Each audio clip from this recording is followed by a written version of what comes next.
सोचो तुम लोग कितने मानसिक गुलाम हो। पहली बार भारतीयों ने इस बात का आभास किया था, यार हम 3 लाख लड़ने चले आए थे सब ब्रिटेन से, बंदूक में गोली नहीं रहेगा ना, मार लाठी कपार फोड़ देंगे एक नहीं, हम छोड़ेंगे नहीं यहाँ। तब यहाँ से बोले सुभाष चंद्र बोस ने, आज भी मौका है, आज भारत माँ की सेना की ओर से लड़ो। ये अपने 7 समुंदर पार करके यहाँ चल आया सब, ये भारतीय सब। लेकिन इनमें इतना हिम्मत है कि हमको मारने के लिए जर्मनी चलाया सब। कि किसके लिए लड़ रहे हैं आप, किसके लिए? ये अपना बाल बच्चा छोड़ के इंग्लैंड के लिए लड़ने आया है यहाँ पर। यहाँ से जब सुभाष चंद्र बोस ने बोला था किसके लिए लड़ रहे हो, याद रखो तुम, गुलामी के लिए। सुभाष चंद्र बोस का जन्म 1857, उड़ीसा के कटक। उस समय उड़ीसा स्वतंत्र था या बंगाल का पार्ट था? बंगाल का पार्ट था। सुभाष चंद्र बोस के बचपन का नाम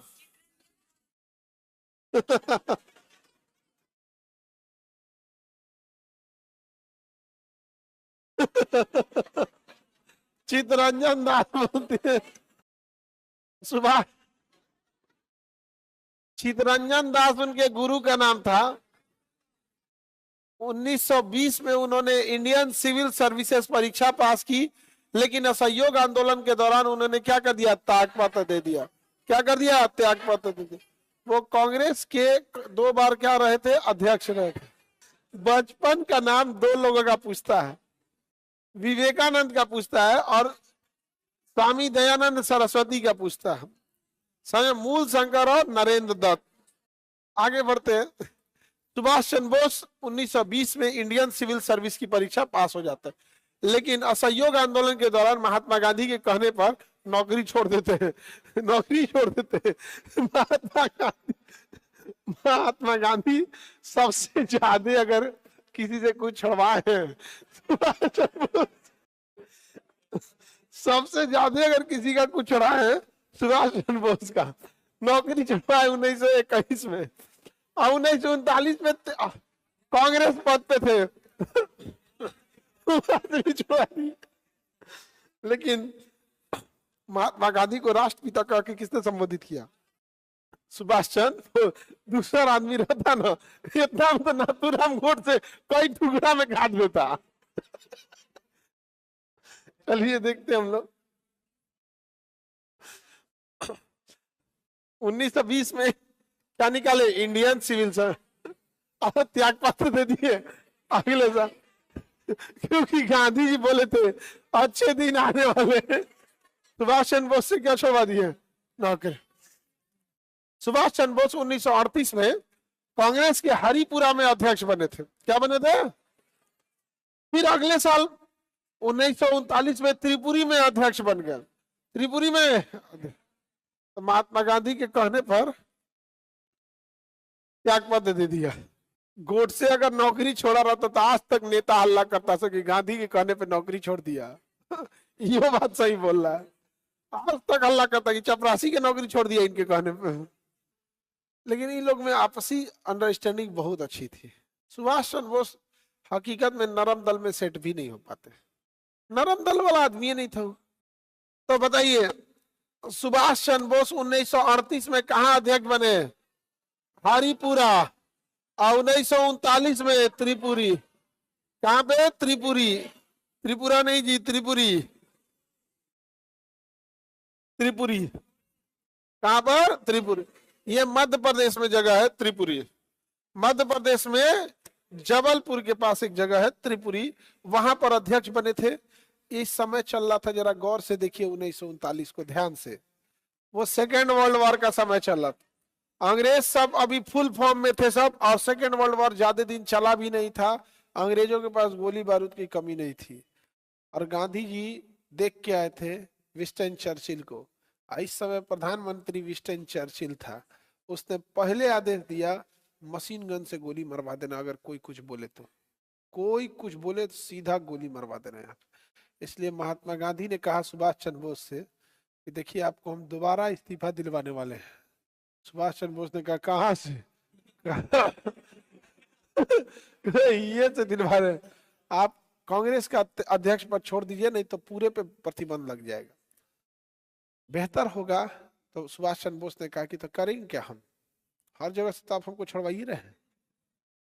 तो इन्होंने कहा कि एक अलग से कोई गरम दल बना लीजिए, आप जो मन नाम रख लीजिए। तो महात्मा गांधी के ही कहने पर सुभाष चंद्र बोस ने फॉरवर्ड ब्लॉक बनाया।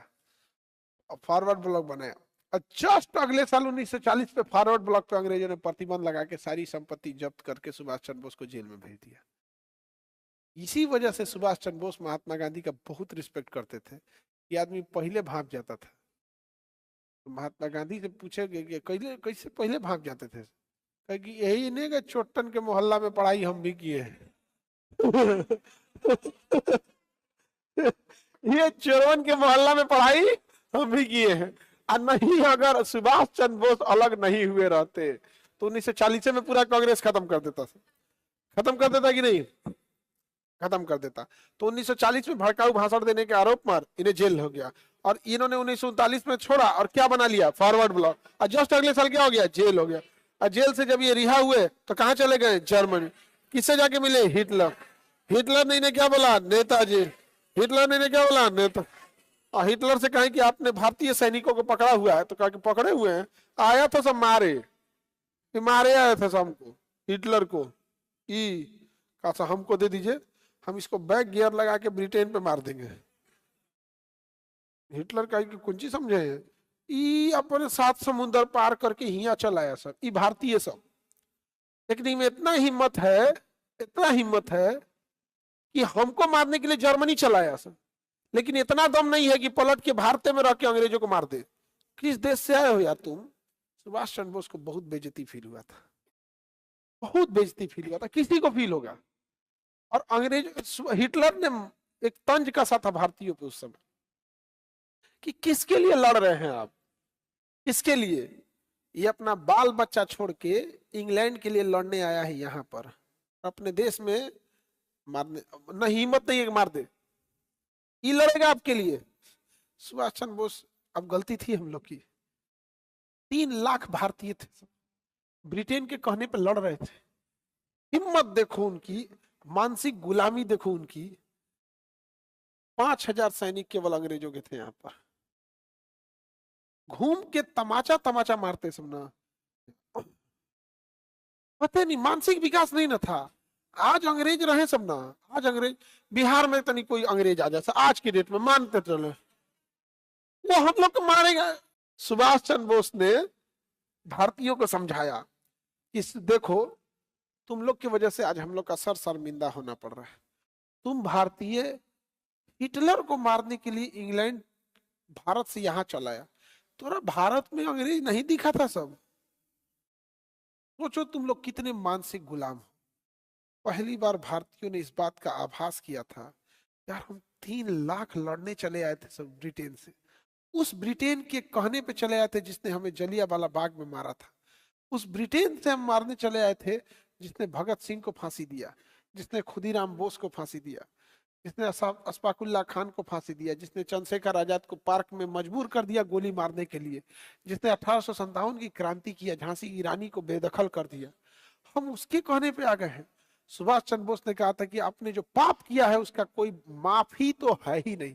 पश्चाताप का एक रास्ता है कि लौट चलिए, हथियार उठाइए उस भारत माँ का कर्ज उतारने के लिए, दूसरा कोई रास्ता नहीं है। आपको माफी के लायक तो आप हैं भी नहीं, वैसे भी एक मौका है कि आप अपने गलतियों का पश्चाताप कर सके। क्या लौट सकते हैं? तब भारतीयों ने आभास हुआ था कि कितनी बड़ी गलती हुई है हमसे। तब भारतीयों ने कहा कि साहब बस लौटा दीजिए, बंदूक में गोली नहीं रहेगा ना, मार लाठी कपार फोड़ देंगे, नहीं कि हम छोड़ेंगे नहीं। यहाँ बहुत मोटिवेट हुए सर। तब सुभाष चंद्र बोस की इस हिम्मत को देखकर हिटलर ने भी कहा कि आप बहुत महान हैं। तो हिटलर किसी इंडियन को बोला, कहा कि इंडिया में अच्छा आदमी मतलब क्रांतिकारी को क्या बोला जाता है? तो कहा कि नेता बोला जाता है, नेता। तो सुभाष चंद्र बोस को हिटलरवा कौन सी को उपाधि दी, नेताजी। ओकरा हिंदी थोड़े बुझाता था, पूछा क्यों उसे। उस समय भारत में अच्छा, आज भी भारत में किस आज विधायक जी बोलता। आज अगर हिटलर को उपाधि देना होता ना तो विधायक जी, विधायक का बहुत रोला चलता है, नहीं समझ में आ गया? विधायक का बहुत रोला चलता, अभी उतना नहीं चलता है, नहीं समझ में आ गया? अब तो महात्मा बताइए, सुभाष चंद्र बोस को नेताजी की उपाधि किसने दिया? हथियार दिया हिटलर, और जापान से संपर्क कराया हिटलर ने। जापान ने भी हथियार दिया, और जापान ने कहा कि देखो अमेरिका हमारे ऊपर हमला करने आया है, ये सैनिक लो, ये हथियार लो, और सुभाष चंद्र बोस को गिफ्ट में दे दिया अंडमान निकोबार। अंडमान निकोबार सुभाष चंद्र को कैसे मिला? गिफ्ट में मिला था। किसमें मिला था? जिस अंडमान निकोबार जेल में सावरकर जी जेल में रहे, माफी मांगे, फिर छूटे, उस पूरे द्वीप को कब्जा करने वाला कौन था? सुभाष चंद्र बोस था कि नहीं? सुभाष चंद्र बोस वहां, और सुभाष चंद्र बोस वहां से फिर सिंगापुर गए, वहां देश आजाद घोषित कर दिया, देश आजाद हो गया है, हम ही उसके सरकार हैं, अभी बाहर हैं। इसे एग्जाइलम गवर्नमेंट कहते हैं। आज भी होता है ये चीज, समझा गया कि हमारा देश गुलाम है बट सरकार हम ही है यहाँ पे। और सिंगापुर से पूरी सेना लिए, सारी सेना गठित किए, कहा हमला करो, और सिंगापुर से वो म्यांमार पार किए, म्यांमार से मणिपुर पहुंचे, मणिपुर में जगह था इम्फाल, इम्फाल में मारे सब अंग्रेजों को। और जब अंग्रेजी सेना से मुकाबला हुआ तो इधर भी भारतीय सैनिक, और अंग्रेजों में भी भारतीय सैनिक। यहां से जब सुभाष चंद्र बोस ने बोला था किसके लिए लड़ रहे हो, याद रखो तुम गुलामी के लिए, तब बात बंदूक छोड़ के भाषा भाषी हो गया। तब यहां से बोले सुभाष चंद्र बोस ने, आज भी मौका है, आज भारत माँ की सेना की ओर से लड़ो, हिस्सा बन जाओ आजाद हिंद फौज की। अगर लड़े भी, अगर शहीद भी हो जाते हो तो इज्जत के नाम, इज्जत की जिंदगी, पूरी जीवन भर तुम अमर रहोगे, इज्जत के नजर से लोग तुम्हारे पूरे परिवार को देखेंगे। देश तो आजाद हो चुका है, आखिरी मौका तुम्हारे पास है, वरना इतिहास में तुम्हारा नाम कोई कभी नहीं भूलेगा कि तुम देश के गद्दार थे। सुभाष चंद्र बोस के कहने पर सैनिकों ने हथियार डाल दिया, और वापस वही हथियार ले आके सुभाष चंद्र बोस को दे दिया। सुभाष चंद्र बोस ने, महात्मा गांधी जब भारत में प्रवेश कर रहे थे तब उन्होंने कहा मुझे राष्ट्रपिता महात्मा गांधी का आशीर्वाद चाहिए, मुझे ये पता है कि वह हिंसा के पुजारी हैं, हमारा समर्थन जरूर, हमारी जो तरीके हैं उसका समर्थन नहीं करेंगे, लेकिन इस बात का वह समर्थन जरूर कहेंगे कि देश की आजादी के लिए जो जरूरी कदम है उठाया जाए। यही वो समय था जब महात्मा गांधी ने कभी नहीं बोला कि हिंसा छोड़ दीजिए, मारो शूद्रों को जितना मारना है, एक शब्द नहीं बोला महात्मा गांधी ने। यही सेटिंग थी सुभाष चंद्र बोस और महात्मा गांधी की। समझ में आ गया कि नहीं आ गया? लेकिन बेवकूफों के बीच में समझदार इंसान पिसा जाता है।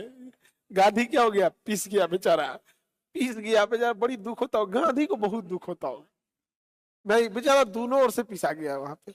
उधर अंग्रेज गरियाते हैं सब अलग, जिन्ना गरियाता है कि कैसन आदमी था यार, हमको और एरिया मिला रहता। इधर लोगों को लगता है विभाजन ही किया, हमारी बहन को भी यही लगता है। अंडमान निकोबार गिफ्ट में किसने दिया? जापान। सिंगापुर में आजाद हिंद सरकार का गठन किसने किया? सुभाष चंद्र बोस। तुम मुझे खून दो मैं तुम्हें आजादी दूंगा। अंडमान निकोबार का शहीद एवं स्वराज नाम रखा सुभाष चंद्र बोस। समझ में आ गया?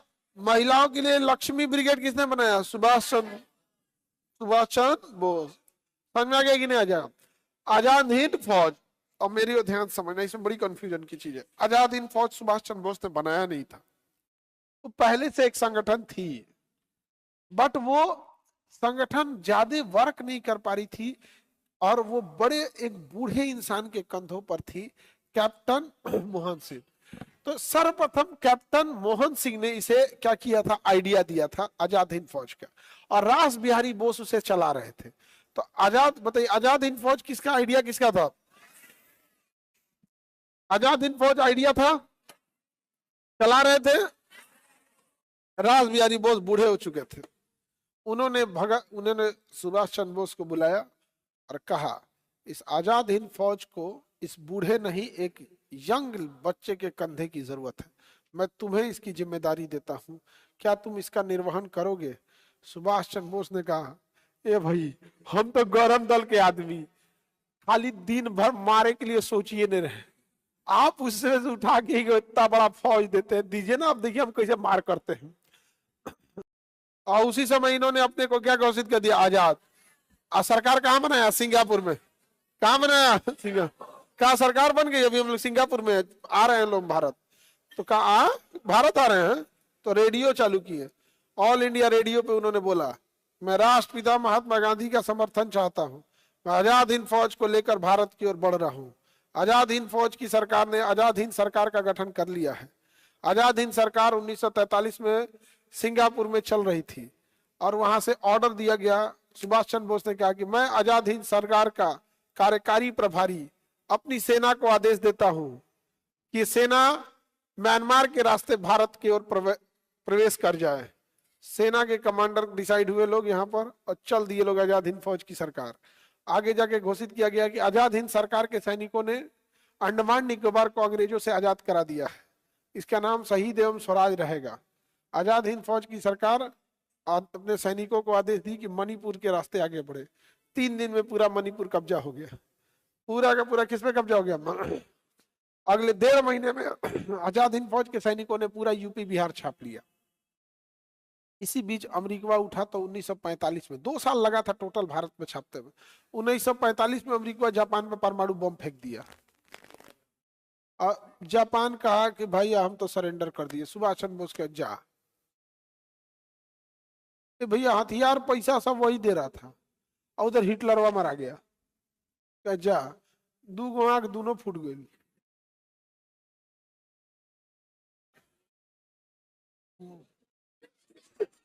आप लोग को भी याद करते हैं तो बताइए सुभाष, ये समझ में आ गया सुभाष चंद्र बोस की भूमिका। जापान ने जब परमाणु बम फेंक दिया 9 अगस्त और 6 अगस्त को, तो सुभाष चंद्र बोस जापान से हट गए। 9 अगस्त और 6 अगस्त 1945 को बम फेंक दिया गया तो ये वहां से हट गए। उनकी जहाज जब ताइवान के पास जा रही थी तो 9 अगस्त को बम गिरा, उसका दुना कीजिए, 9 दूनी 18। 18 तारीख को ताइवान, यानी उस समय उसका नाम फार्मूसा था, उनका विमान दुर्घटनाग्रस्त हो गया और सुभाष चंद्र बोस की मृत्यु हो गई। अब इस पे क्या है, एक डॉक्यूमेंट्री है।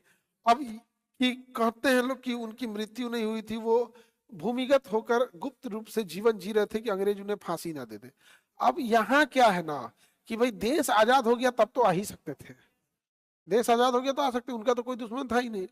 अब ये ना भारत में एक मिस्ट्री बन के रह जाती है चीजों को। अब फिल्में आ जाती हैं, उनमें कुछ दिखा देता है ऐसे। अब एक आम पब्लिक को इसके लिए बड़ी दिक्कत हो जाती है, आम पब्लिक को इसमें प्रॉब्लम आ जाती है। हालांकि अगर ऐसा नहीं था कि देश आजादी के बाद उन्हें लोग सर आंखों पे बैठाते, आज के डेट में भी सुभाष चंद्र बोस, हालांकि सुभाष चंद्र बोस की लास्ट जो कहानी थी वो मिस्ट्री ही रही थी यहाँ पर, क्योंकि विमान दुर्घटनाग्रस्त हुआ था जरूर, लेकिन विमान उस समय इतने फ्यूल ज्वलनशील और ये सब चीजें नहीं थे जिससे कि बचने की संभावना उसमें थी। अब उसके बाद अब भारत सरकार का कर्तव्य बनता है कि आए और इस पे एक श्वेत पत्र जारी करें। समझ में आ गया कि नहीं आ गया? हाँ वो तो आते तो जरूर, इनकी मृत्यु हो गई थी यहाँ पर। आज सुभाष चंद्र बोस ऐसा आदमी में एक कंट्रोवर्सी ये लगती है कि वो आदमी कभी छुप के जीने वाला था ही नहीं, वो इंसान कभी छुप के जीने वाले थे ही नहीं। नहीं समझ में आ रहा है? तो जिन्ना